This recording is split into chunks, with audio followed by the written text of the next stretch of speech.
වාසනාවන්ත පින්වතුනි, අද ඔබ හැමදෙනාම බෞද්ධ රූපවාහිනිය, බෞද්ධ අග්වන් විදුලිය, මේ බෞද්ධ මාධ්‍ය ජාලය ඔස්සේ ධර්ම දානමය විශාල පින්කමක් ජීවිතයට සිදු කරගන්න දවසක්.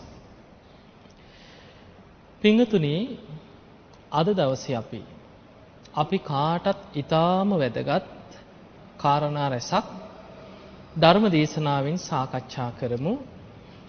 මරණාසන්න කෙනෙකුට කල්යාණ මිත්‍රයෙක් වෙන හැටි, මරණාසන්න කෙනෙකුට හතුරෙක් වෙන හැටි. ඊටාම වැදගත් කරුණු දෙකක්. බොහෝ වෙලාවට අපි කල්යාණ මිත්‍රයෙක් කියලා හිතාගෙන මරණාසන්න කෙනාට කල්යාණ මිත්‍රයෙක් වෙන්න පුළුවන්කම තියෙද්දී ආදරේ නාමෙන් අපි හතුරෙක් වෙනවා. අන්න ඒ නිසා සැබෑ කල්යාණ මිත්‍රයෙක් හැටියට මරණාසන්න කෙනෙකුට පිහිට වෙන්නේ කොහොමද? ඒ කෙනා සුගතිගාමී කරන්න අපිට කොයිතරම් හැකියාවක් තියෙනවද? එවැනි කරුණු ටිකක් අද දවසේ අපි කතා කරමු.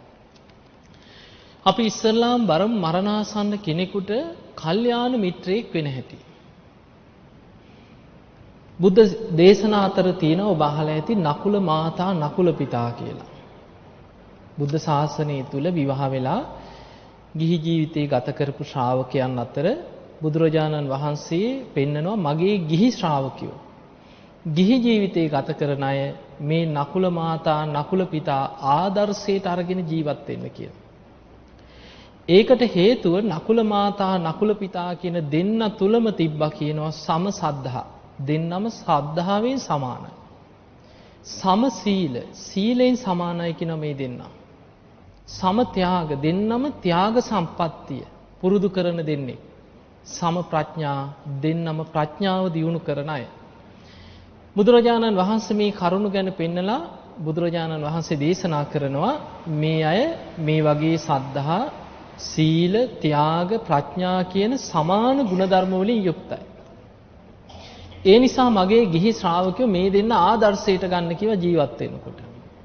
එතකොට දැන් කොච්චර ආදරෙන් ජීවත් වුණත් ලෝකේ අපි කාටත් උරුම වෙන දේ තමයි කවුරු හරි ඉස්සර වෙනවා. කවුරු හරි මැරෙනවනේ. දැන් මේ නකුල පිට කියන ගෘහපතියා තමන්ගේ ස්වාමියා මරණාසන්න වුණා. එක්තැන් වෙලා, ලෙඩ වෙලා, ඇඳට වැටිලා මරණාසන්න වෙච්ච වෙලාවේ බිරිඳ ස්වාමියාට කල්යාණ මිත්‍රයෙක් වෙච්ච හැටි අංගුත්තර නිකායේ නකුල පිට කියලා සූත්‍රයක සඳහන් වෙලා තියෙනවා. දැන් මේ බිරිඳ දැන් බලන්න මෙච්චර කාලයක් දැන් ආදරෙන් හිටපු දෙන්නා. දැන් වයසට යනකම් බොහොම හිතවත්කමෙන් ආදරෙන් ජීවත් වුණා. හැබැයි ස්වාමියා මරණාසන්න වෙච්ච වෙලාවේ බිරිඳ ළඟට ඇවිල්ලා කියනවා පෙම්බර සැමිය අපි මෙච්චර කාලයක් බොහොම ආදරෙන් ජීවත් වුණා. හැබැයි දැන් ඔබ මරණාසන්න වෙලා ඉන්නේ. ඔබ මෙන්න මේ විදිහට හිත පිහිටවන්න, මේ විදිහට ඔබ සිහි කරන්න කියලා ඔන්න උපදෙස් දෙනවා ළඟ ඉඳගෙන. පළවෙනිම උපදේශය තමයි අර බිරිඳ කියනවා පින්බර සැමිය මේ ගෙවල් දොරවල්, ඉඩකඩම්, හරකබාන, රන් රිදී, මුතුමැණික් ආදී භෝග සම්පත් ඒවා සියල්ල අනිත්‍යයි කියනවා. මේවා නැසී වෙනසී යන දේවල්. මේ භෝග සම්පත් ගැන ආසාවක් තියෙනවා නම් අතහැර ගන්න කාලයයි කිය. ඔන්න පළවෙනි උපදේශය.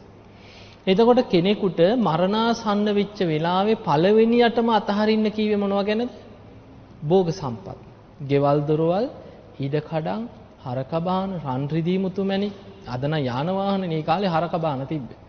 එතකොට රන් රිදී, මුතුමැණික් මේ ජීවිත කාලයක් තුල වෙහෙස මහන්සි වෙලා දුක් විඳලා ගොඩනගාගත්ත යම් කිසි වටිනා කියන දේවල් ගොඩක් තියෙනවා නම් ඒවට තමයි මරණ මංචකයේ මුලින්ම හිත යන්නේ මම මේවා දාලා යන්නේ කොහොමද කියලා. අන්න බිරිඳ ස්වාමියාට දෙන්න පළවෙනිම උපදේශය තමයි භෝග සම්පත් ගැන තියෙන ඇල්ම දැන් අතහැර ගන්න කාලයයි කියන. එහෙම කියලා කියනවා බුදුරජාණන් වහන්සේ වැඩ ඉන්නවා කියනවා මේ අසල සුංසුමාරගිරි නුවර බේස කලාවනේ. බුදුරජාණන් වහන්සේලා ප්‍රශංසා කරන්නේ නැහැ කියනවා පංචකාමයන් ගැන ආසාවෙන් මැරිලා දුගතිය උපදින අයට බුදුවරු ප්‍රශංසා කරන්නේ නැහැ. ඒ නිසා බුදුරජාණන් වහන්සේගේ ධර්මයේ තියෙන්නේ මේ පංචකාමයන් අනිත්‍යයි. මේවා නැසී වෙනසී යන දේවල්. මේ භෝග සම්පත් සියල්ල අනිත්‍ය වූ දේවල්. ඒ නිසා මේ ගැන තියෙන ඇල්ම අතහැර ගන්න ඔබට කාලයයි කියනවා. ඔන්න පළවෙනි උපදේශය.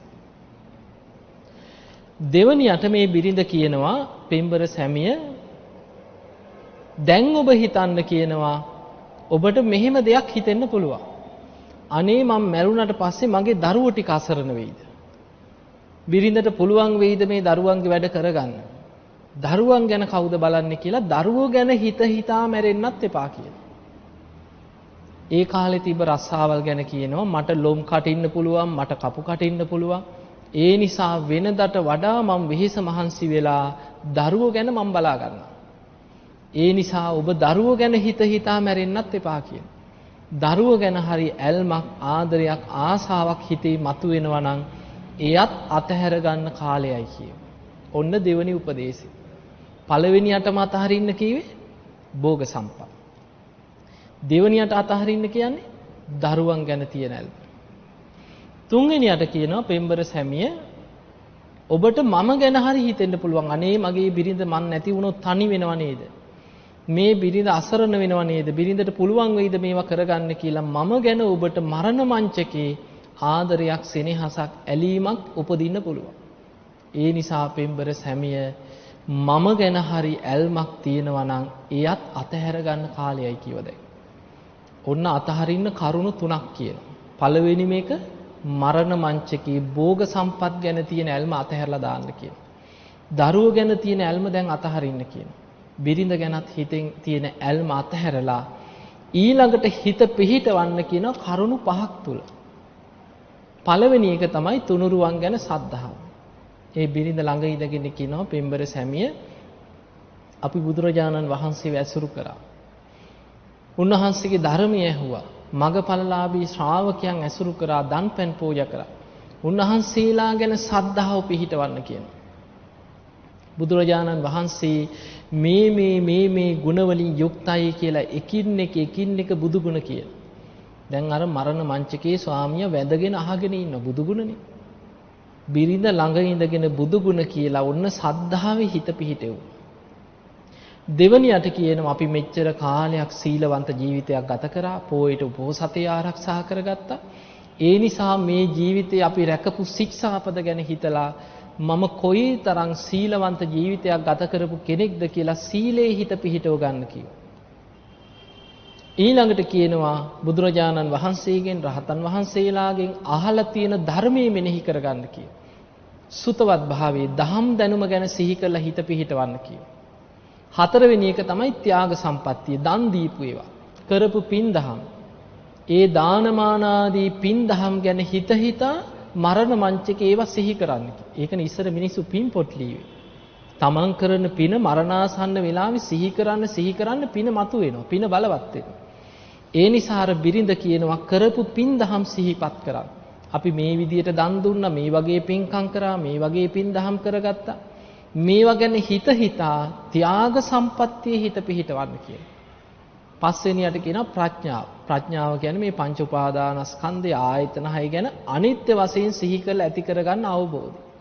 එතකොට කරුණු පහයි. සද්ධා, සීල, සුත, ත්‍යාග, ප්‍රඥා. මේවට ධර්මයේ කියන්නේ සීක බල. සුගතිය යන උපකාර වෙන කරුණු. එතකොට බලන්න බිරිඳ ළඟට ඇවිල්ලා මරණාසන්න ස්වාමියාට කරුණු තුනක් අතහරින්න කීවා. අතහරින්න කියලා කිව්වේ ගෙවල් දොරවල් ඉඩ කඩන් ආදී භෝග සම්පත් ගැන තියෙන ඇල්ම අතහරින්න. දරුවෝ ගැනත් බිරිඳ ගැනත් තියෙන ඇල්ම අතහැරලා දාන්න කියනවා. හැබැයි ඒවා හිතෙන් අතහැරලා හිත පිහිටවන්න ඕනේ කරුණු පහක් කියනවා.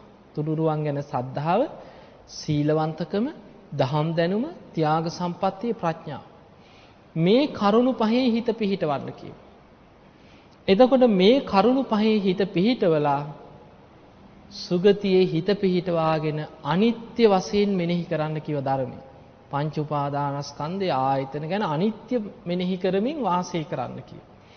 දැන් මේ බිරිඳ කියපු ධර්ම කරුණු ටික අහගෙන අර ස්වාමියා පුදුම වීරියකින් ධර්මයේ හිත පිහිටවාගෙන හිටියා. හැබැයි දවස් 2-3 යනකොට මැරෙයි කියලා හිතුවත් මිනිස්සයා ගොඩ ආවා. මැරෙන්න ගිය කෙනා මතුවෙලා ටික ටික පෙර පිනක් මතු වුණාද දන්නේ නැහැ. ධර්මයේ මෙනෙහි කරනකොට ටිකෙන් ටික සනීප වුණා. දැන් ටිකක් ඇඳින් නැගිටලා ඇවිද ගන්න පුළුවන්.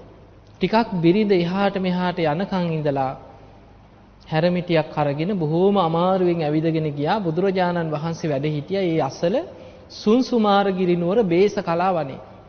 බුදුරජාණන් වහන්සේ මුණ ගැහෙන්න ගිහින් වන්දනා කරලා එකත් පසකින් වාඩි වෙලා කියනවා ස්වාමීනි භාග්‍යතුන් වහන්සේ මගේ බිරිඳ මට ලාභයක්මයි කියෝ.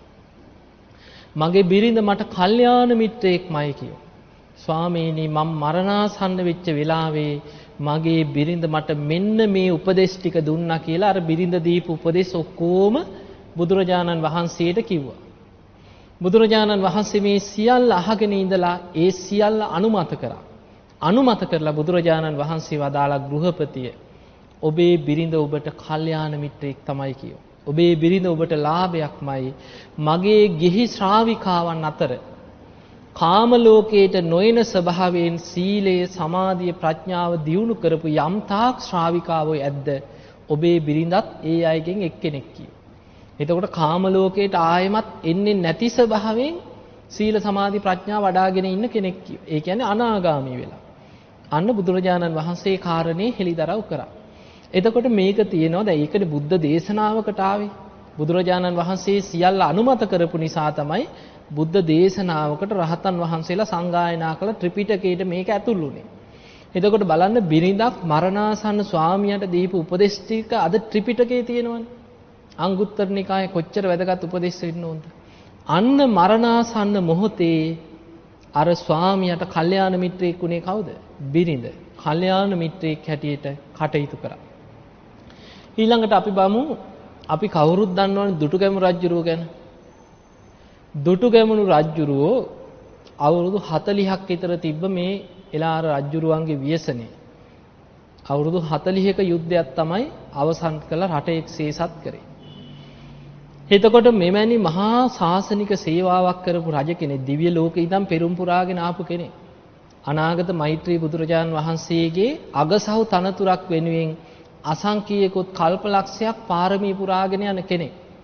බුද්ධ ශාසනය බේර ගන්න පල්ලෙහාට බැස්සේ දිව්‍ය ලෝකේ ඉඳන්. එතකොට ඒ බැහැපු කෙනෙක් තමයි දුටුගැමුණු රජුරු. මේ රජතුමා රුවන්වැලි සෑය හැදුවා, මිරිසවැටි චෛත්‍ය හැදුවා. ඒ වගේම තව බොහෝ විහෙර විහාරස්ථාන ගොඩ නැගුවා, ලෝවා මහ පහය කරා. එතකොට මේ වගේ මහ විශාල දේවල් ගොඩ නගලා දුටුගැමුණු රජුරෝ මරණාසන්න වුණා. දැන් රජුරෝ මරණාසන්න වෙච්ච වෙලාවේ කිව්වද අනේ මම මේ මාලිගාවල් දාලා මැරෙන්නේ කොහොමද? මම මේවා දාලා යන්නේ නැහැ කිව්වද? ඔන්න බලන්න රට මේක්සේ සත් කරපු රජුරෝ වුණත් මරණාසන්න වෙච්ච වෙලාවේ අමාත්‍යවරුන්ට කියනවා අනේ මාව ඇඳක තියාගෙන උස්සන් යන්න කියලා මට රුවන්වැලි සෑය වඳින්න ඕන. අන්න මරණ මංචකේ හිත ගියේ කොතනටද? බුදුන් වඳින්න. තමන් හදපු ඩ්‍රෝනයක් ධාතු තැම්පත් කරලා සකස් කරපු මේ මහ පූජනීය චෛත්‍ය වන්දනා කරන්න තමයි හිත ගියේ. අර පංචකාමයන්ට නෙමෙයි. ඒ වෙලාවේ අමාත්‍යවරු ඇදක තියාගෙන උස්සගෙන අරගෙන ගියා රුවන්වැලි සෑය මළුවට. අරගෙන ගියාට පස්සේ කියනවා මාව ප්‍රදක්ෂිනා කරවන්න කිව්ව චෛත්‍ය වටේ. මිනිස්සු මොකද කරේ? අර අමාත්‍යවරු ඇඳ පිටින්ම උස්සගෙන චෛත්‍ය වටේට එක් කරගෙන ගියා. ඊට පස්සේ මළුවේ කෙළවරකින් තිබ්බා. ඒ පැත්තට හැරිලා වැඳගත්තා. රුවන්වැලි සෑය දිහාවට හැරිලා රජුරු වැඳගත්තා. අමාත්‍යවරේ දුවගෙන ගිහිල්ලා රජුරුවන්ගේ පින් පොත අරගෙන ආවා. අන්න කල්යාණ මිත්‍රෙක් වෙච්ච හැටි. අරගෙන ඇවිල්ලා රජුරුව ළඟ ඉඳගෙන කියනවා රජතුමාට මතක දැහුවා යුද්ධය දිනලා ජයකොන්ති තැම්පත් කරලා මිරිසවැටි චෛත්‍ය හැදුව මතක දැහුවා. සාදුකාර දුන්න අර මළුවේ කරපු පින සිහි කරගෙන. ඊට පස්සේ ඊළඟ පිටුව පෙරලලා අහනවා රජතුමාට මතක දැහුවා සංඝයා වෙනුවෙන් නවමහල් ප්‍රාසාදයක් කළ පූජා කරා මතක දැහුවා. පෝය ගියා. සාදුකාර දුන්න පින සිහි කරගෙන. මේ රුවන්වැලි සෑයට මංගල උළු තියපු දවස මතක දැහුවා රජුරවන්ට. ලක්ෂ ගණන් රහතන් වහන්සේලා වැඩිය මතක දැහුවා. සාදුකාර දුන්න සිහි කරගෙන. එතකොට බලන්න අර මරණාසන්න මොහොතේ තමන් කරපු සියලු පින්දහම් එක එක සිහිපත් කරලා පින මතු කෙරෙව්වා. පින බලවත් කරලා දුන්නා. අන්න බලන්න මරණාසන්න කෙනාට කල්යාණ මිත්‍රෙක් වෙච්ච හැටි. ඒ නිසා මරණාසන්න කෙනෙකුට ඒ විදිහට ළඟ ඉඳන් කෙනෙක් පින මතු කරනවා නම් කරපු පින සිහිපත් කරනවා නම් අන්න ඒක තමයි කල්යාණ මිත්‍රයෙකුගේ ක්‍රියාව. රජ්ජුරුවන්ට පින බලවත් වුණා. දෙවිවරු දිව්‍ය රථ වලින් ඇවිල්ලා අහසේ පෙනී හිටියා. ඉඳලා කතා කරන රජතුමනි එන්න අපේ දිව්‍ය ලෝකෙට එන්න අපේ දිව්‍ය ලෝකෙට කියලා දෙවිවරු කතා කරනවා. එහෙම කතා කරනකොට මහරහතන් වහන්සේලා වටේ පිරිලා රජ්ජුරුවන්ට පිරිත් කියනවා. රජතුමා අතින් කියා හිටියා පොඩ්ඩක් කොහොම ඉන්න කිව්වා මම මේ පිරිත් අහනවා. සමහර පිරිත් කියපු හාමුදුරුවෝ හිත දකින්න බැරි බොහෝ භික්ෂුන් වහන්සේලා හිතුවා අනේ මේ රජ්ජුරුවෝ පිරිත් කියන එක තමයි නවත්තන්න කියලා මේ අතින් සංඥා කරේ කියලා සමහරු පිරිත නැවැත්තුවා. එතන හිටපු ගිහි අයගේ බොහෝ දෙනෙකුට හිතුණා අනේ රජ්ජුරුවෝ මේ තරම් පිංකම් කළා මරණාසන්න වෙච්ච වෙලාවේ සිහිමුලා වුණා නොවේද කියලා හිතුණා. එහෙම හිතනකොටම එතන හිටියා තේරපුත්තාබේ මහරහතන් වහන්සේ. උන්වහන්සේ දැක්ක මේ මිනිස්සුන්ගේ සිතුවිලි රජ්ජුරුව මරණාසන්න වෙච්ච වෙලාවේ රජතුමා ගැන වැරදි අදහසක් මිනිස්සු අතරට යනවා. ඒ වෙලාවේ මල් මාලා 6ක් අරගෙන රජ්ජුරුව මේ රජ්ජුරුවන්ගේ මේ ක්‍රියාවේ සත්‍යතාවය දෙවියන් රජ්ජුරුවන්ව එක්ක යන්න මෙතනට පැමිණිලා දිව්‍ය රථ 6ක් අහසේ රැඳී තියෙනවා. මේ දිව්‍ය රථවල මල් මාලා රැඳේවා දැවටේවා කියලා අදිෂ්ඨාන කරලා තේරපුත්තාබේ මහරහතන් වහන්සේ අහසට විසිකරා මල් මාලා 6. අර මල් මාලා 6ම දිව්‍ය රථ 6 දැවටුණා. දැන් මිනිස්සුන්ට අහස දිහා බලනකොට දෙවියන් පේන්නෙත් නැහැ. දිව්‍ය රථ පේන්නෙත් නැහැ. හැබැයි අර මල් මාලා 6 අහසේ රැඳිලා තියෙනවා පේනවා. අන්න එතකොට සියලු දෙනා දැනගත්තා මේ නම් දුටුගැමු රජුරුව එක්ක යන්නම දෙවියන් තමයි අහසින් වැඩලා තියෙන්නේ. හැමෝම සාදුකාර දුන්න රජ්ජුරුව එක්ක යන්න දෙවියන් දිව්‍ය ලෝක වලින් වැඩම කරලා කියලා. එතකොට බලන්න මේ සිදුවීම් වලින් අපිට පේනවා මරණාසන්න මොහොතේ කල්යාණ මිත්‍රයෙක් වෙන්න පුළුවන්. ඒ කල්යාණ මිත්‍රයෙක් වෙන හැටි තමයි තමන් කරපු පින් දහම්. බොහෝ දෙනෙකුට මරණාසන්න වෙනකොට පින සිහි වෙන්නේ නැහැ. අන්ත අසරණයි. කරපු පින මරණාසන්න ඕනේ දැන් අපි ගමු ඔබෙන් එක පාරට මම නැගිට්ටෝල ඇහුවොත් කරපු පින්කම් 10ක් කියන්න කියලා. මතක් වෙයිද? එකක් කියයි. දෙකක් මතක් කරගන්න. 3ක් 4ක් කියලා ඊටු ටික මතක නැහැ කියයි. එතකොට අපේ ජීවිතේ අපි කරන පින්දහම් අපිට මතක නැහැ. ඒවා දවසයි දෙකයි අමතක වෙලා යනවා. ඒ නිසා ඉස්සර මිනිස්සු පින් පොත් තියාගත්තා. තමන් කරන පින්දහම් පොතක ලියාගෙන ඒක නිතර නිතර බලනවා සිහි කරනවා. මගේ ජීවිතේ මම මේ වගේ පින්කම් කරගත්තා නේද කියලා හිතා සතුටු වෙනවා. පින ගැන හිතන්න පින බලවත් වෙනවා. දැන් අපි පින් පොත් තියාගත්තට කවුරුවත් පව් පොත් ලියනවද? ඒවා පව කියන එක හිතෙන් අයින් කරනවා. සබ්බ පාපස් අකරණම් පාපී අකුසල් හිතෙන් දුරු කරනවා මිසක් ඒවා සිහි කර වඩන්නේ. ඒ නිසා පාපී අකුසලේ හිතෙන් අයින් කරලා දානවා. ඒ නිසා අපි කියනවා සබ්බ පාපස් අකරණ. දැන් බලන්න අපි අද පින් පොත නැහැනේ. අද තියෙන්නේ මේ ඩයරිය. ඩයරිය ලියන්නේ මොනවද?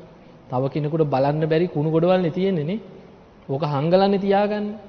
එතකොට ඒක නිකන් පව් පොතක් වගේ. තිබ්බ කුණු ගොඩවල් ටික තමයි ඒකේ තියෙන්නේ. හැබැයි එදා ඉඳන් අපේ මිනිස්සු අතරේ තිබ්බේ පින් පොත. තමන් කරන පින් දහම් එකින් එක දැන් නිකන් හිතන්න මෙහෙම. ඔබේ ජීවිතයේ ඔබ කරපු පින්කම් අඩු ගානේ මම අසවල් දවසේ බණක් ඇහුවා. මෙන්න මේ ධර්ම කරුණ ටික මම ඉගෙන ගත්තා කියලා සාරාංශ කරලා ලියාගත්තා. මම අද දවසේ මේ විදිහට දානයක් දුන්නා. මම මේ වගේ පින්කමක් කරගත්තා. මේ වගේ තමන් කරපු පින්දහම් ලියලා පොතක් වෙනම තියාගත්තොත් අවුරුදු 5ක් 6ක් යනකොට ওই පොත පිරලා දන්නේම නැහැ. ඊට පස්සේ ওই පොත කියුවේ නැතත් නිකන් පෙරලගෙන ගියා සතුටක් ඇති වෙන්නේ නැද්ද? මගේ ජීවිතේ මම මේ තරම් පොත් පිරෙන්න පින්කම් කරගෙන තියෙනවා නේද කියලා සතුටු වෙන්නේ නැද්ද? ලොකු සතුටක් ඇති වෙනවා ඒ දිහා බලනකොට. අන්න පින මතුවෙන හැටි. අන්න ඒ නිසා දුටුගැමුණු රජුරවන්ට මරණාසන්න වෙච්ච වෙලාවේ කල්යාණ මිත්‍රයා වුණේ අර පින් පොත. ඒ වගේමයි අර අමාත්‍යවරයා තමයි අරගෙන ඇවිල්ලා පින් පොත කියවලා රජුරවන්ට කල්යාණ මිත්‍රයෙක් වුණේ. එතකොට අපිට පේනවා මරණාසන්න කෙනෙකුට කල්යාණ මිත්‍රයෙක් වෙන්න පුළුවන්. දැන් ඊළඟට අපි ගමු මෙහෙම එකක්. මජ්ක්‍ධිම නිකායේ තියෙනවා ධනංජානි කියලා සූත්‍රයක්. මේ ධනංජානි කියන බමුණත් මේ වර්තමානයේ ඉන්න අය වගේ තමයි. සාරිපුත්ත හාමුදුරුවන්ව දැන අඳුනගෙන හිටියා. සාරිපුත්ත මහරහතන් වහන්සේ පිණ්ඩපාතේ යනකොට දානේ ටිකකුත් බෙදනවා. හැබැයි තමන්ගේ චරිතය වෙනස් වෙන්නේ නැහැ. සාරිපුත්ත හාමුදුරුවෝ කියනවා බ්‍රාහ්මණයෝ ඔය වගේ පව්කම් කර කර නම් ඉන්න එපා. ඔබ සිල්වත් වෙන්න, ಗುಣධර්ම පුරාණ, ධර්මයේ දියුණු කරන්න. එතකොට මේ බමුණා කියනවා අනේ ස්වාමීනි ඉතින් ඔබ වහන්සේලා නම් කියයි. අපිට දරුවන්ගේ වැඩ තියෙනවා, නෑයන්ගේ වැඩ තියෙනවා, අපිට ඥාතීන්ගේ වැඩ කටයුතු තියෙනවා, අපිට ඕන හොඳින් හරි නරකින් හරි සල්ලි තමයි කියලා. ඒ නිසා අපි හොඳිනුත් හම්බ කරනවා, නරකිනුත් හම්බ කරනවා. ඔය ධර්මේ නම් අපිට දියුණු කරන්න අමාරුයි කියලා. ඔය කතාවම කියා හිටියා මරණ මංචකයට වැටෙනකම්ම දානයක් දුන්නට ලොකු පිනක් කරගත්තේ නැහැ. මෙහෙම හිටපු බමුණා බොහොම දුරාචාර වැඩ ගොඩකට සම්බන්ධ වුණා. අන්තිමට මරණාසන්න වෙනකොට අපායගාමී නිමිති පහළ වුණා. බමුණා ඉක්මනට සේවකයෙකුට කතා කරලත් කියනවා අනේ ඔබ ඉක්මනට යන්න කිව්වා සාරිපුත්ත හාමුදුරුවෝ හොයාගෙන. උන්වහන්සේට ගිහින් වැඳලා කියන්න කිව්වා මේ වඳින්නේ ධනංජානි බ්‍රාහ්මණයා වෙනුවෙන් කියලා ඔබ මගේ වචනෙන් වඳින්න කිව්වා. ධනංජානිට බොහෝම අසාධ්‍යයි අමාරුයි අනේ මාව බලන්න එන්න කියලා සාරිපුත්ත හාමුදුරන්ගේ එක්කන් එන්නේ කිව්වා. ඉතින් සාරිපුත්ත මහරහතන් වහන්සේ එදා පිණ්ඩපාතේ ගිහිලා හවස් වරුවේ ගියා ධනංජානිගේ නිවසට. ඒ ගියාට පස්සේ දැන් හොඳටම අමාරුයි උඩුබැලි අතට වැටිලා. අපායගාමී නිමිති පහළ වෙලා. ඉතින් සාරිපුත්ත හාමුදුරුවෝ ගිය ගමන් අහනවා කච්චිතේ කමනියන් ඔබට දරා ගන්න පුළුවන්ද? කච්චි යාපනියන් ඔබට ඉවසන්න පුළුවන්ද? කච්චි දුක්ඛ වේදනානෝ අභික්කමන්තිනෝ පටික්කමන්ති. ඔබේ දුක් වේදනා එන්නේ අඩු වෙනවද වැඩි වෙනවද? අපිට ලෙඩෙක් බලන්න ගියාම මොකද අහන්නේ? කොහොමද සනීපද? දැන් හොඳයිද? එක පාට ගිහිල්ලා අහනවද දැන් යන්න ලෑස්තිද කියලා? නෑනේ නේ. එතකොට ඒ විදිහට දැන් කොහොමද සනීපයිද කියලා ඇහුවා. කියනකොට මේ බමුණා කියනවා උපමා කීපයකින් කියනවා අනේ ස්වාමීනි මගේ ඔළුව වටේට කඹයක් වෙලලා කිටි කිටි ගාලා හිර කරනවා වගේ අදිමාත්‍ර වේදනාවක් හිස ඇතුලෙන් දැනෙනවා කියලා. තියුණු පිහියකින් මගේ හිස් මුදුන පලනවා වගේ මට තේරෙනවා කියලා. මස් කපන පිහියක් අරගෙන ඇවිල්ලා මගේ බඩ තීරු කපනවා වගේ කුස ඇතුලෙන් වේදනාවක් මතුවෙනවා කියලා.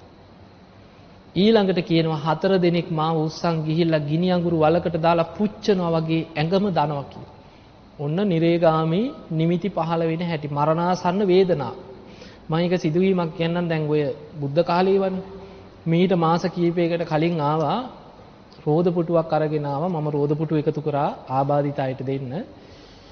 මේ ආපු මං තැන කොහෙද කියලා කියන්නේ නැහැ. ඉතින් මේකෙන් අහගෙන ඉන්නත් පුළුවන්. හැබැයි ඒ අය කිව්වා අනේ හාමුදුරු බණට කියන්න හැබැයි නම ගම කියන්නේ නැතුව කියන්න කිව්වා.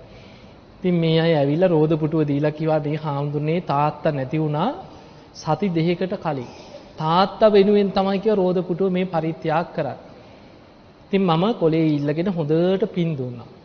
පින් දුන්නට පස්සේ ඒ දරුවෝ කියනවා අනේ හාමුදුරනේ ඒ වුණාට තාත්තා නම් පින් ගන්න තැනක නැතුව ඇති කිව්වා.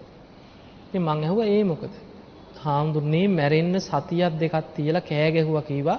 අර දොරවල් වහපල්ලා ගින්දර එනවා මාව පිච්චෙනවෝ ගින්දර එනවා කියලා කෑ ගහනවා. දරුවෝ දොර වහනවා.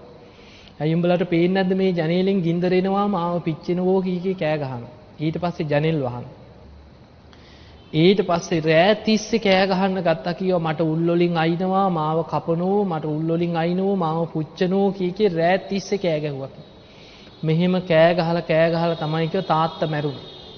හැබැයි ওই විස්තරේ කියලා මේ දරුවෝ කියනවා අනේ හාමුදුරනේ අපේ තාත්තා අපි දන්න කාලෙකවත් ඉන්නකම් පිනක් කරපු මිනිස්සෙක් නෙමෙයි කිව්වා. ඔන්න ඇත්තම තාත්තා. හැබැයි කිව්වා අපේ අම්මා නම් එහෙම නෑ. තාත්තගෙන් ගුටි කකා හරි සිල් ගන්න යනවා කිව්වා. බණ අහනවා. හැබැයි තාත්තා නම් කිසිම ධර්මයක් දියුණු කරගත්තේ නෑ කිව්වා. එතකොට බලන්නේ ඒකේ ප්‍රතිඵලයේ මරණාසන්න වෙලාවේ පහළ වුනේ නැද්ද? නිමිති පහළ වෙනවා. අපායගාමී නිමිති. මේ ධනංජානි කියන බමුණටත් අපායගාමී නිමිති පහළ වුණා. ඒ වෙලාවේ සාරිපුත්ත හාමුදුරුවෝ කියනවා බ්‍රාහ්මණය දැන් ඔබ මේ විදිහට කරන්න කිව්වා.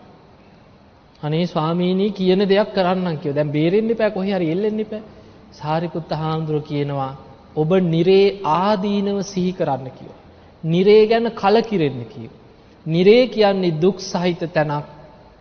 නිරේ ආදීනව සිහි කර කරා තිරිසන් ලෝකේ ඊට වඩා හොඳයි කියලා තිරිසන් ලෝකේ හිත පිහිටවන්න කියනවා. ඔන්න කරපු දේ. නිරෙන් උඩට අරගෙන කොතනටද ගත්තේ? තිරිසන් අපායට. දිව්‍ය ලෝකෙට ගෙනියන්න බෑ නිරේ යන කෙනා. නිරේ ආදීනව සිහි කරන්නේ නිරේ කියන්නේ දුක් සහිත තැනක්. නිරේ ගැන තියෙන මේ භයානක ස්වභාවය සිහි කරලා තිරිසන් ලෝකෙ මට හොඳයි කියලා හිත පිහිටවන්න කිව්වා ඉතින්. දැන් මෙහෙම උපදේශ දෙනකොට අර විදියට සිහි කරන්න වැඳගෙන ඉතින් කරුණු කියනකොට නිරෙන් හිත මිදුණා තිරිසන් අපායේ හිත පිහිටියා. තිරිසන් ලෝකේ හිත පිහිටනකොට දැනෙන්නේ බිය තැති ගැනීම. තිරිසන් අපායේ උපදින කෙනෙක්ගේ ලක්ෂණ තමයි මරණාසන්න කාලේ ලොකු බයකින් ඉන්නේ. වෙවුලනවා. එක පාරට උණ්ඩි වෙනවා, හැකිලෙනවා. ලොකු ඝන අන්ධකාරයක් එක්ක බයක් තැති ගැනීමක් හිතට එනවා. බලන්න ওই තිරිසන් සත්තු හරි බයෙන් ඉන්නේ. පොඩි සද්දයක් ආවද එක්ක ඇකිලෙනවා, දුවනවා, කොහේ හරි හැංගෙනවා. ඒ තිරිසන් ලෝකේ ස්වභාවය. ඊළඟට සාරිපුත්ත හාමුදුරුවෝ කියනවා දැන් තිරිසන් ලෝකේ හිත පිහිටියට පස්සේ උන්වහන්සේ කියනවා බ්‍රාහ්මණය දැන් ඔබ මෙහෙම හිතන්න කියලා. තිරිසන් ලෝකේ කියන්නේ දුක් සහිතයි. තිරිසන් ලෝකේ කියන්නේ බයෙන් තැති ගැනීමෙන් දුක් විඳින අපායක්. ඒ නිසා තිරිසන් ලෝකේ ආදීනව හිතලා ඊට වඩා මට හොඳයි පෙරේත ලෝකේ කියලා ප්‍රේත ලෝකෙට හිත ගන්න කියනවා. අන්න එතනින් තව චුට්ටක් උඩට උස්සගත්තා. ඇයි කවුරු හරි දෙන පිනක් හරි අනුමෝදන් වෙලා ඉන්න පුළුවන් පෙරේතෙක් පින් ගන්න පෙරේතෙක් වුණා. අර තිරිසන් අපායෙන් ටික කරුණු කියලා ඔන්න പ്രേත ලෝකෙට හිතගෙන ආවා. പ്രേත ලෝකෙ හිත පිහිටෙව්වට පස්සේ සාරිපුත්ත හාමුදුරුවෝ කියනවා බ්‍රාහ්මණයේ දැන් ඔබ හිතන්න කීවා പ്രേත ලෝකෙ කියන්නේ දුක් සහිතයි. සෙම්සොටු ලේව කකා කොයි තරම්නම් പ്രേතයෝ දුක් විඳිනවද? ඒ නිසා പ്രേත ලෝකේ ආදීනව සිහි කරලා දැන් ඔබ මනුස්ස ලෝකේ හිත පිහිටවන්න උත්සාහයක් ගන්න කියලා. එකපාරට මනුස්ස ලෝකේ හිත පිහිටවන්න බෑ. සාරිපුත්ත හාමුදුරුවන්ට පිණ්ඩපාතේ යනකොට දීපු දාණය. ඒ දන් දීපු ඒවා සිහිපත් කරලා ඔබ ඒවා හිතට බලවත් කරගන්න කියලා උපදෙස් දුන්නා. ඒ ගැන සිහි කර හිතනකොට අන්න මනුස්ස ලෝකේ හිත පිහිටියා. එතනට ගත්තට පස්සේ සාරිපුත්ත හාමුදුරුවෝ කියනවා බ්‍රාහ්මණය මනුස්ස ලෝකේ කියන්නේ දුක් සහිතයි කියලා. දැන් මේ මනුස්ස ලෝකේ ඇවිල්ලා මැරෙන්න වැටෙනකම්ම දෙයක් කරගන්න බැරි වුණානේ. ඒ නිසා ඊට වඩා හොඳයි කිව්වා චාතුම් මහරජික දිව්‍ය ලෝකේ. හැබැයි දිව්‍ය ලෝකේ යන්න උපකාර වෙනවා කරුණු පහ. සද්ධා, සීල, සුත, ත්‍යාග, ප්‍රඥා. ඒවට කියනවා සීක බල. ඒවා තියෙන්න ඕනේ දිව්‍ය ලෝකයන්. එතකොට මේ කරුණු පහ ඇති වෙන විදියට සාරිපුත්ත හාමුදුරුවෝ දහම් දිසුවා. වැඳගෙන ඒවා සිහි කර අහගෙන ඉන්නකොට ටික හිත වැඩුණා, බලවත් වුණා, දෙවිලොව හිත පිහිටියා. සාරිපුත්ත හාමුදුරුවෝ එතනිනු චාතුම් මහරජිකෙන් යාම දිව්‍ය ලෝකෙට, යාමෙන් තුසිතෙට ඔය වගේ එකින් එක ඉහළට හිත පිහිටවනකොට අර ධර්ම දේශනාවටම හිත එකඟ වෙලා මේ බමුණගේ හිත සමාධිමත් වුණා. බලන්න මේ අපාය යන කර්මය හැදිච්ච කෙනා. හිත මරණ මංචකේ සමාධිගත වුණා. සමාධියත් එක්ක හිත පිහිටන්නේ බඹලෝ. සාරිපුත්ත හාමුදුරුවෝ හිතුවා ඉතින් බ්‍රහ්ම ලෝකේ යන්නනේ බමුණු කැමති. මහා බ්‍රහ්ම දෙවියන්ව තමයි බ්‍රාහ්මණ ආගමයි අදහන්නේ.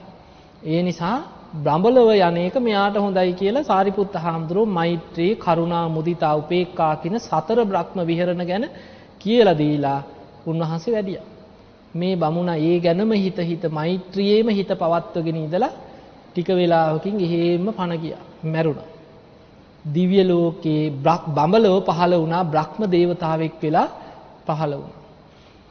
දැන් සාරිපුත්ත හාමුදුරුවෝ එනවා ආරාමෙට. එනකොට බුදුරජාණන් වහන්සේ ගන්ධ කුටියේ ඉඳන් එළියට ඇවිල්ලා ඈත තියා සාරිපුත්ත හාමුදුරන්ගෙන් අහනවා ඇයි සාරිපුත්ත ධනංජානිව එතනින් නවත්තලා ආවේ කියලා ඇහුවා. එතකොට බුදුරජාණන් වහන්සේ ගන්ධ කුටියට වෙලා හිටියත් මේ සියල්ල උන්වහන්සේ දිවසින් බලාගෙන හිටියේ. බුදුරජාණන් වහන්සේට විතරක් තියෙන ඥානයක් තියෙනවා. ඉන්ද්‍රිය පරෝපරියත් ඥානය. කෙනෙකුගේ ධර්මාවබෝධ කිරීමේ කුසලතාවය ඉන්ද්‍රිය ධර්ම දකින්න පුළුවන් බුදු කෙනෙකුට විතරයි. බුදුරජාණන් වහන්සේ දැක්කා ධනංජානිට මාර්ගඵලයක් අවබෝධ කරන්නත් පින මතු කරගන්න පුළුවන්. හැබැයි සාරිපුත්ත හාමුදුරුවෝ ඒ දේ කරේ නැහැ. බ්‍රහ්ම ලෝකෙට විතරක් හිත පිහිටවලා ආවා. ඒ නිසා බුදුරජාණන් වහන්සේ අහනවා ඇයි සාරිපුත්ත ධනංජානි වෙතනින් නැවැත්තුවේ කියලා ඇහුවා.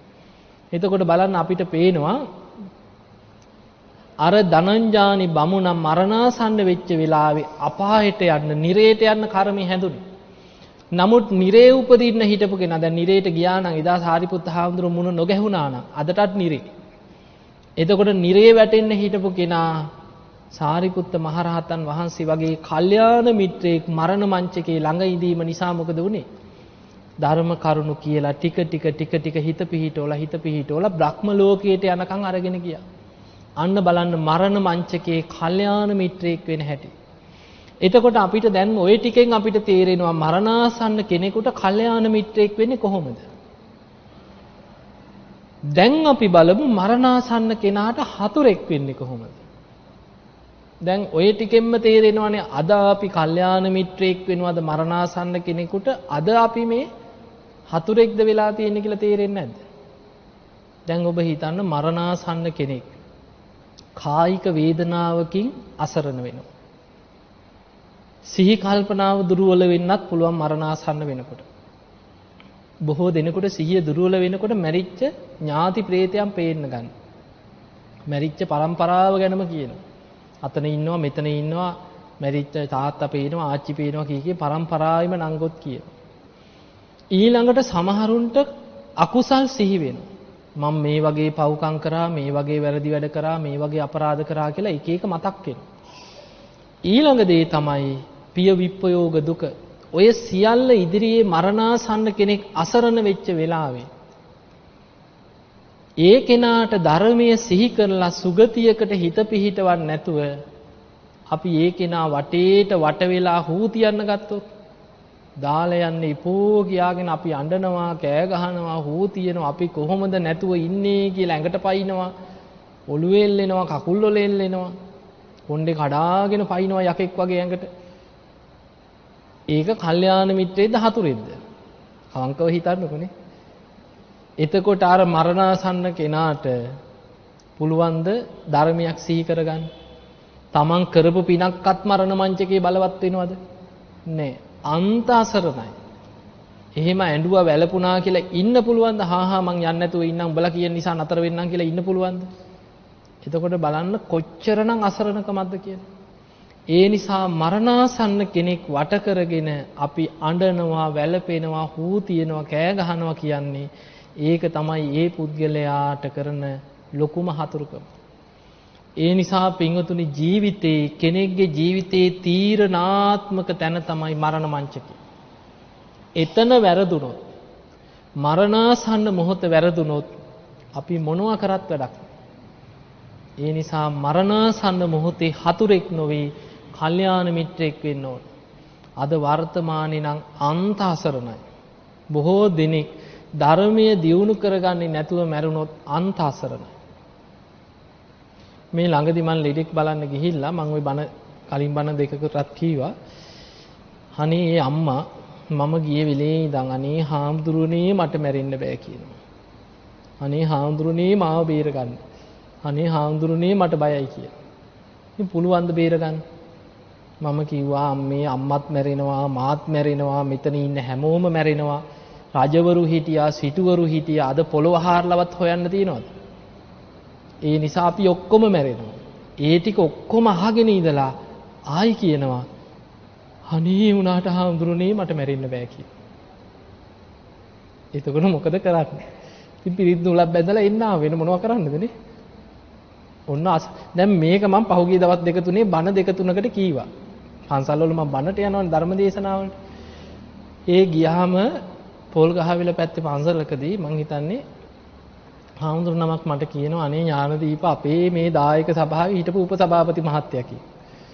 මරණාසන්න වේලා මම ඉස්පිරිතාලේ බලන්න ගිය වෙලේ උදේ හාමුදුරුවන්ගේ අතේ එල්ලිලා අඬනවලු අනේ හාමුදුරනේ මාව දාලා යන්න එපා මට බයයි කීවා. ඉතින් හාමුදුරුවෝ හිටියලු පැයක් විතර ඉඳලා දැන් නම් උපාසක මහත්තයා යන්න ඕනේ. අනේ යන්න එපා මට බයයි කියනවා. හාමුදුරුවෝ පැය දෙකක් හිටියලු. දැන් ඉඳලා පැය දෙකමාරක් විතර ඉඳලා කියලා දැන් නම් උපාසක මහත්තයා දැන් ගොඩක් වෙලා ගියා. මං ආයේ එන්න අනේ හාමුදුරනේ උනාට මාව දාලා යන්න එපා මට බයයි කිව්වා. එහෙම කියලා දැන් හාමුදුරුවෝ ඉතින් හිටියලු ඉඳලා දැන් උපාසක මහත්තයා දැන් නම් 11යි 25යි කීවා. දැන් දානෙට යන්න ඕන කියලා නැත්නම් මට දානෙ ටිකක් නැති වෙයි කියලා. අනේ හාමුදුරනේ අදවත් බැයිද කියලා ඒගොල්ලෝ දානෙ නැතුව ඉන්නේ. ඔන්න තත්ත්වේ. ඈ එනකොට කෑ ගහලා ඇඬවලු පොඩි ළමෙක් වගේ දාලා යන්න එපා කියලා. එතකොට බලන්න මරණ මංචකේ කොච්චරනම් අසරණද කියලා හිතන්නනේ. අන්ත අසරණයි. එතකොට අපිට තේරෙනවා ජීවිතේ මරණාසන්න මොහොත කියන්නේ ජීවිතේ අන්ත අසරණ වෙන තැන. අපි ධර්මයේ දියුණු කරගෙන හිටියේ නැත්නම් මරණ මංචකේ කල්යාණ ළඟ ඉන්න කෙනෙකුටවත් බේරන්න බෑ. සමහර අය ඉන්නවා මරණාසන්න වෙනකොට ආයි දරුවෝ මතක නැහැ, කෑවද බීවද මතක නැහැ. මේ ළඟදී අම්මා කෙනෙක් කතා කරලා කියනවා, "ඒ අම්මා දැන් අසෝචි කරලා බිත්තියේ ගානවලු. දොරවල් වල ගානවලු. ගෙයි දොර වහගෙන ඉන්නවලු කෑම එක දීපු ගමන් හිමීට ඇතුළට අරගෙන දොර වහ ගන්නවලු. එතකොට කෑම එක ඇඳ ASCII තියා ගන්නවලු එළියට එන්නේ නැහැලු. දරුවෙකුට ඇතුළට එන්න දෙන්නේ නැහැලු කාමරේට. අර කෑම පිලුණු වෙච්ච ඒවා ඇඳේ තියාගෙන ඒව කනවලු. බලන්න මොන විකෘතියක්ද කියලානේ. එතකොට මේ දරුවෝ කතා කර කර කියනවා අනේ හාමුදුරනේ කොහොමද අපි බේරගන්නේ? ඉතින් කොහොම බේරන්නද? දැන් සිහි කල්පනාව නැහැ. සිහිය නැති වෙන කම්ම ඉන්නව බේරගන්න ක්‍රමය ගැන දැනගන්න. අපේ සිහි නුවණ තියෙන කොටයි අපි ධර්මයේ දියුණු කරගෙන සිහිය බලවත් කරගන්න ඕනේ. අපි ජීවත් වෙලා ඉන්න කාලේ සිහිය දියුණු කරගත්තේ නැත්නම් වයසට යනකොට සිහිය දුර්වලයි. සිහි මුලා වෙනවා. දැන් බලන්න අපේ කයේ ස්වභාවය. මොන බලවතෙක් වුණත්, රජෙක් වුණත් වයසට යනකොට මොකද වෙන්නේ? ජරාවෙන් මිදෙන්න පුළුවන්. ව්‍යාධියෙන් මිදෙන්න පුළුවන්. ලෙඩ වෙනවා. කෙස් ටික පැහෙනවා. හම රැලි වැටෙනවා. ශරීරේ වයසට යන්න ජරා ජීර්ණ වෙනවා. ඒ වගේම තමයි හිත දියුණු කරපු නැති කෙනාගේ සිහිය වයසට යන්න දුර්වලයි. කෑවද බීවද මතක නැහැ. දරුවෝ අඳුරන්න බෑ. වයසට යන්න කල්පනා ශක්තිය නැති වෙනවා. හැබැයි ජීවත් වෙලා ඉන්න කාලේ භාවනාවක් හැටියට සිහිය වැඩුවා නම් සිහිය දියුණු වෙනවා. ඒකට තමයි සතර සතිපට්ඨානෙ තියෙන්නේ. සති කියන්නේ සිහියනේ. සිහිය දියුණු කරන භාවනාව. එතකොට මේ සතිපට්ඨානෙ වඩනකොට අපේ ජීවිතේ ඉන්ද්‍රියක් බවට සිහියපත් වෙනවා. ඒකට කියනවා සති ඉන්ද්‍රිය. ඉන්ද්‍රිය පහක් තියෙනවානේ සද්ධා, විරිය, සති, සමාධි, ප්‍රඥා. සති කියන්නේ සිහිය. මේ ඉන්ද්‍රියක් හැටියට සිහිය පිහිටලා තවත් භාවනා කරගෙන යනකොට සති බලය බවට පත් වෙනවා. ඒක බල ධර්මයක් වෙනවා. තවදුරටත් භාවනා වඩනකොට කෙනෙක්ගේ සිහිය නිවන් අවබෝධයට උපකාර වෙනවා. සති සම්බොජ්ජංගේ බවට පත් වෙනවා. නිවනට උපකාර වෙලා වැඩෙනවා. එතකොට මේ තරම් දියුණු කරන්න පුළුවන්. ඒකනේ ධර්මයේ සති ඉන්ද්‍රිය, ඊළඟට සති සම්බොජ්ජංගේ, සති බලය, සම්මා සතිය, කොච්චර සතිය ගැන විස්තර වෙනවා. මේ තරම් සිහිය දියුණු කරන්න පුළුවන්කම තියෙද්දී සිහි කල්පනාව දුර්වල වෙලා අන්ත අසරණ වෙලා සමහරු සත්තු වගේ තමන්ගේ අසුචි තමන් කාලා මැරෙන අය ඉන්නවා. එතකොට බලන්න මරණාසන්න වෙනකොට සිහි කල්පනාව නැති වුණොත් දරුවන්ටවත් වට වෙලා කියන්න පුළුවන් ද අම්මට මතකද අම්මා මේ වගේ පිනක් කරා කියලා. සිහිය තිබ්බොත් නේ ඒක මතක් කරගන්න පුළුවන්. ඒ නිසා සිහි නුවණ රැක ගන්න නම් අපේ ජීවිතේ එක්ක තරුණ කාලේ අපි මේක පටන් ගන්න ඕනේ. එක්ක මැදි වයසේ භාවනාවක යෙදෙන්න පටන් ගන්න ඕනේ. අඩු ගානේ සිහි කල්පනාව දුර්වල වෙන්න කලින් හරි මෛත්‍රී භාවනාවකින්වත් පටන් ගන්න. ජීවිතේ ඔබ ගිහි අය හැටියට මෛත්‍රිය, බුද්ධානුස්සතිය වගේ බොහෝම තමන්ගේ ජීවිතේට හොඳ සැපයක්, සහනයක්, ලොකු සාන්ත බවක් ඇති කරන භාවනාවල් තියෙනවා. එවැනි භාවනාවක්වත් ජීවිතේ එදිනෙදා පුරුදු කරගන්න. එහෙම නැත්නම් වයසට යනකොට අන්ත අසරණ. අපි අත්දකින්නවා. අපි මේවා බනට කියපුවාම තව සිදුවීම් අපිට ගලාගෙන එනවා. හරිම පුදුම සිදුවීම් තියෙන. ඒ නිසා පින්වතුනි මරණාසන්න ඥාතීන් සමහර දෙමව්පියෝ මැරෙන හැටි දැන් සමහරු පහුගිය සතිය දෙකේම මට කරදරේ ඒත් ඒ අම්මා කෙනෙක් ගැන කියලා ඒ අම්මා මස් ඉල්ලනවා ලේ ඉල්ලනවා. දරුවෝ වතුර එක දෙන්නේ රතු වල ගෙඩියක් මෙරිකලා වතුර එක දෙන්නේ. එතකොට අහනවා මොනවද ඔය කියලා අහනවා. අම්මේ මේ වතුර කීවොත් බොන්නේ නැහැ විසි කරන. මේ ලේ කියන්නේ. එතකොට වීදුරු මෙහෙට දීපන් කියලා වීදුරුව ඉල්ලගෙන අත් දෙකෙන් බීගෙන යනවලු එක උගුරට. බීලා තොල් දෙකත් ලෙව කාලා හයියෙන් hina වෙනවා. එතකොට බලන්න පේනව නේද දැන් මේ වයසට ගිහිල්ලා හිටියත් දරුණු අමනුෂ්‍යයන්ට ගොදුරු වෙලා. පිරිත් දාන්න බෑ කිව්වා. ගෙදර පිරිත් දාපු එලේ ඉඳන් හූ තියනවලු. ඕක වහපිය මාව පිච්චෙනවා මාව දනවෝ කී ගෙදර කෑ ගහනවලු පිරිත් දාපුවා. මේ දරුවෝ සැරෙන් සැරේ කතා කර කර මගෙන් අහනවා අනේ හාමුදුරනේ මෙහෙම ඉඳලා මැරුණොත් අපිට මොකක් වෙයිද? දැන් මැරිලා නැහැ. දැම්ම දරුවෝ බය වෙලා මෙහෙම ඉඳලා මැරුණොත් අපිට මොකක් වෙයිද? අපිත් ඉඳලා ඉවරයි කියලා දැම්ම දරුවෝ බයයි.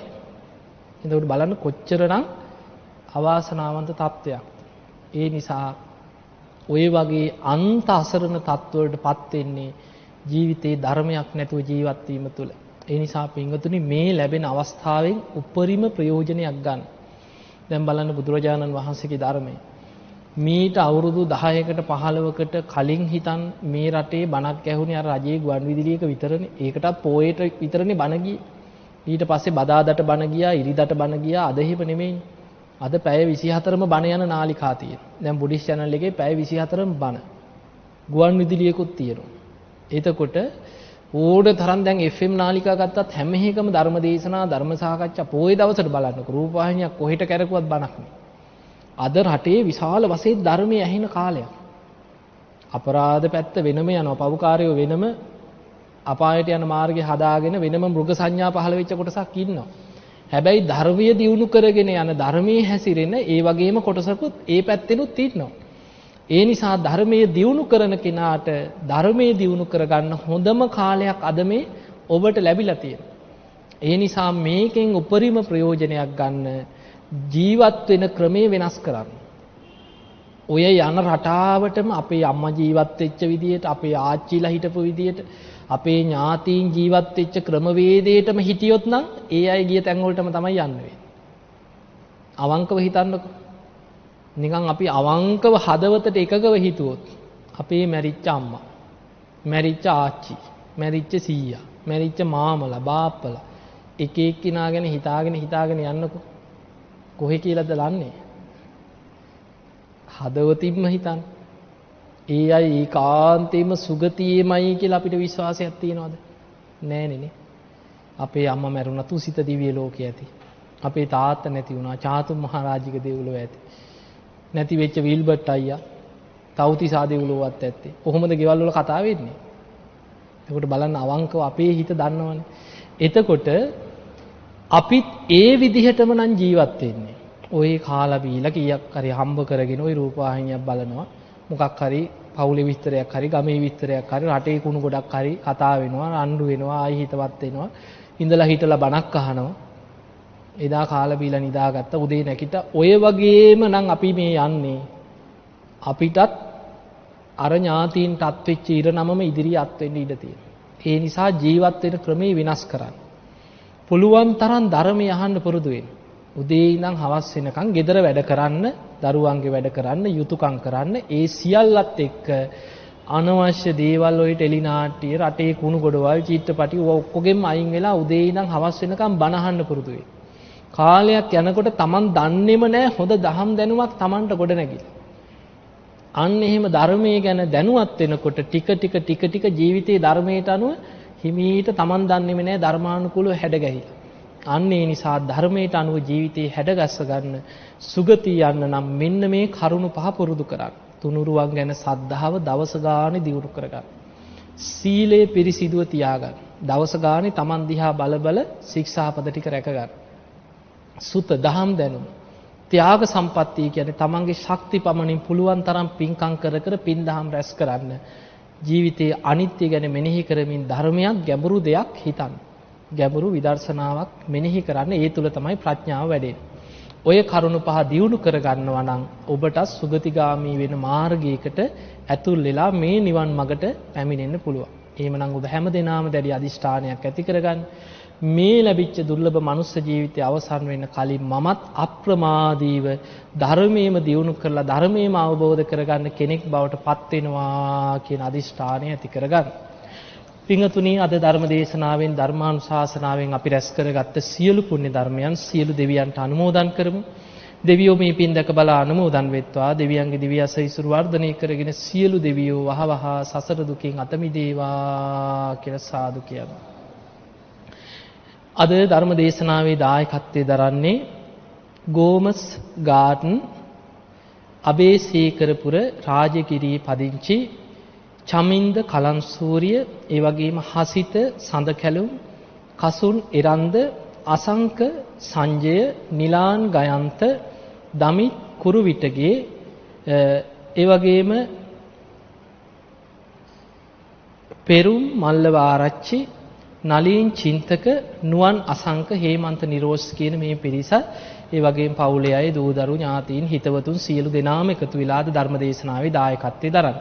මේ අයගේ අරමුණු අතර තියෙනවා දයාරත්න කුරුවිටගේ, පී ප්‍රේමදාස පෙරේරා, ඒ වගේම හැරිසන් මහතාගේ දායකත්වයේ දරූ සියලුම පවුල්වල මිය පරලෝකීය වර්ග પરම්පරාවල් වල සියලු ඥාති.